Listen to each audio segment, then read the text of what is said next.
ایک گھر ہے، گھر میں ایک شوہر ہے، اس کی بیوی ہے، اب آپ فوراً چلے گئے سیدھے گھر کے اندر؟ نہیں۔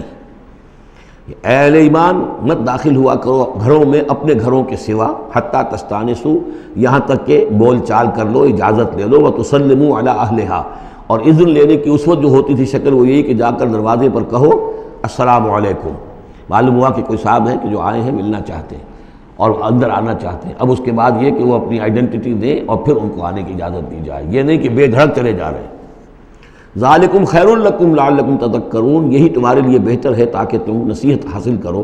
فإن لم تجدوا فیہا احدا فلا تدخلوها، اگر اس گھر میں کوئی نہ ہو تو پھر اس میں داخل مت ہو، حتیٰ یؤذن لکم، یہاں تک کہ تمہیں اجازت دی جائے۔ جو گھر کا مالک ہے وہ اگر اجازت دے کہ ہاں میرا گھر اس وقت خالی ہے، تم اس میں جا سکتے ہو، ورنہ یہ کہ خالی گھر کے اندر جہاں کوئی نہیں ہے داخلے کی اجازت نہیں ہے۔ وَإِن قِيلَ لَكُمْ، اور اگر کہا جائے تم سے ارجعوا، چلے جاؤ، لوٹ جاؤ، اس وقت میں ملنے کے لیے تیار نہیں ہوں یا میں اپنی کسی مشغولیت میں ہوں، فارجعوا، تو لوٹ جاؤ۔ اب دیکھیے یہ آداب ہیں۔ ہمارے ہاں یہ ہے کہ آپ پہنچ گئے، نہ ٹائم لیا ہوا ہے، نہ پہلے سے طے ہے، آپ سمجھتے ہیں کہ مجھے ریسیو کرنا اس کا فرض ہے، کیوں نہیں ملا؟ اس نے انکار کر دیا تو اس کا مطلب یہ کہ بڑا متکبر ہے اور بہت یہ جو ہے شخص جو ہے، یہ نہیں۔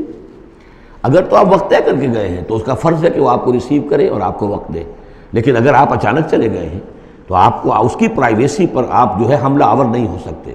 وہ اپنے کس کام میں ہے، کس مشغولیت میں ہے، اس کی کیا اہمیت ہے، آپ تو اس کو نہیں جانتے۔ اگر وہ گھر والا کہہ دیتا ارجعوا، وَإِن قِيلَ لَكُمْ ارْجِعُوا فَارْجِعُوا، تو لوٹ جاؤ، ہوا اذکیٰ لکم، یہی تمہارے لیے زیادہ پاک ہے، پاک بازی کا معاملہ، واللہ بما تعملون علیم، اور جو کچھ تم کر رہے ہو اللہ اس سے واقف ہے۔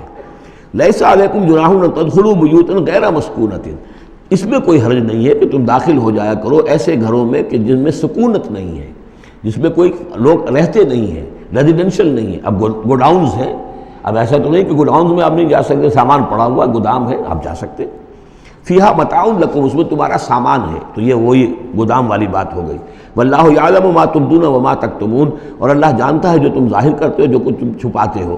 یعنی قانون کی اصل روح کو دیکھنا چاہیے کہ یہ جو روکا جا رہا ہے کہ گھروں میں داخل نہ ہو، تو یہ اصل میں جو پرائیویسی ہے گھر کی اور فیملی کی، اصل میں اس کو ملحوظ خاطر رکھا جا رہا ہے، نہ یہ کہ آپ کہیں کہ صاحب ہم گودام میں بھی داخل نہیں ہو سکتے جب تک کہ پرمیشن جو لکھی ہوئی ہے وہ ہمیں مل نہ جائے۔